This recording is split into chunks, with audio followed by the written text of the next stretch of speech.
This could have been seriously very easy.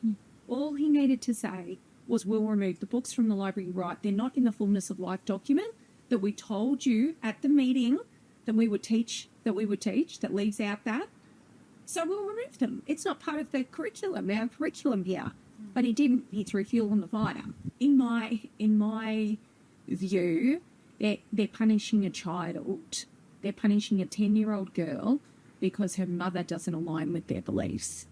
It also appears as though they lack transparency.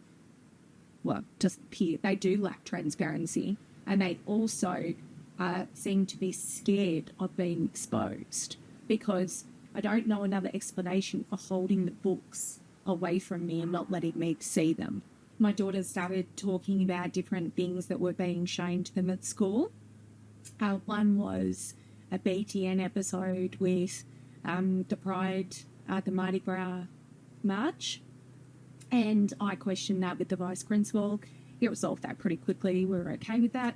Last year, when my daughter identified inappropriate LGBT-themed books in the library, in the school library, and she took it to her teacher, and her teacher said, "Oh, they're appropriate, there's nothing wrong with those."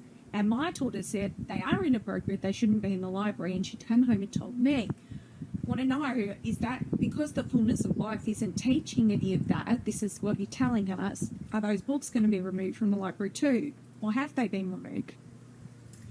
And the principal started stuttering a bit and kind of said, "Oh, well, I don't even know where to look. I don't even know what it'd be under." I said, "Oh, come on, Mark. We all know that there'd be a tag on those books to look them up." And anyway, he was like, "Oh, I don't know, I wouldn't even know where to start." And he seemed like he was kind of visibly bothered by that. He basically said to me, before I got any further, he said, "If you don't like it, Narelle, you can just leave the school. We're at the point now, Narelle, that if you don't like it, you can just take your child elsewhere." And I said, "But that's not fair, Mark. I'm only here to talk about the library books and the curriculum because I'm concerned for my child. And I should be able to make a complaint to the school without fear of being told to leave because I'm making noise." And he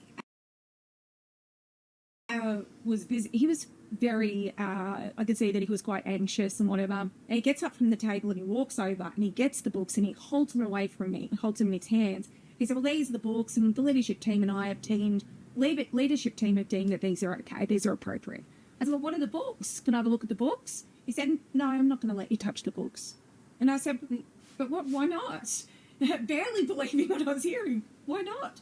He said, No, you're not going to see the books." And I said, "This one's absolutely inappropriate.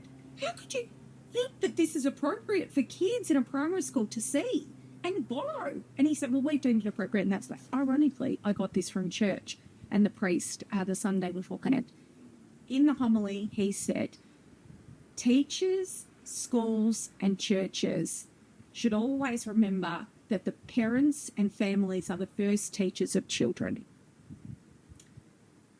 And I wrote in my email, if the school, Mark Gibson, remembered this, then there wouldn't be a problem.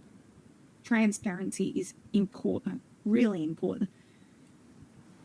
Crazy enough, I get an email back to that, and they say, because of that line, because I said that the families were the first teachers of children, they were considering ending my daughter's enrolment. They were saying there's been an irretrievable breakdown of support, your support of the school and communication, and we're considering terminating your daughter's enrolment. So I get a 3 or 4 page letter from job sales saying that there's been an irretrievable breakdown in the relationship. There's no way to continue Olivia's enrolment. We don't do this lightly. You've caused psychosocial problems for staff, including the principal. Again, I've had this one problem with one staff member. I've had problems with the staff member, the principal. That's it. And so the only thing they cite is that it's me, I'm the problem, but my daughter needs to be expelled based on that.